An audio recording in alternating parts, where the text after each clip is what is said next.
I have used real people as characters in my work for as long as I can remember. I've never really been satisfied inventing faces because like Gustave Doré, if you go to Doré's work and you look at the faces in Inferno, they all look alike. They all look like they've been bred out of the same stable.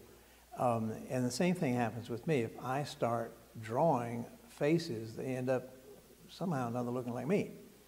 So I try to base it in reality, and I've always done that. But using people for reasons other than just having interesting faces, that actually did begin with Moby Dick, which preceded Alice. And that was because I felt, and I still do feel, that I was treated so shabbily in that project that I put a self-portrait in the book, swabbing the decks of the whaler. And that began a tradition of putting a self-portrait into all of my books. And it's usually it's a direct self-portrait, recognizably me, though it might be, as in Alice, on a picture hanging on the wall in the down hole, or in Looking Glass, it's an ornament on the horse's bridle for the White Knight. But with Looking Glass, it took off in another direction, because it was the first time I'd ever tried to do anything that was remotely political satire.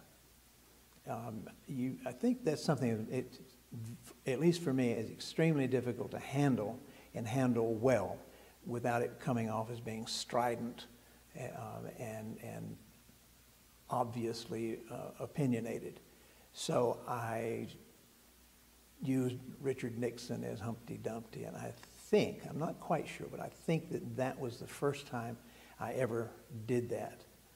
And then by the time Nixon was out of office and I was doing The Wizard of Oz, then that brought me to an entirely new realm where I could use the entire Nixon White House and the cabinet as characters, including Mr. Reagan himself as the humbug wizard, which he was, and his wife is the Wicked Witch of the West, and so on and so forth.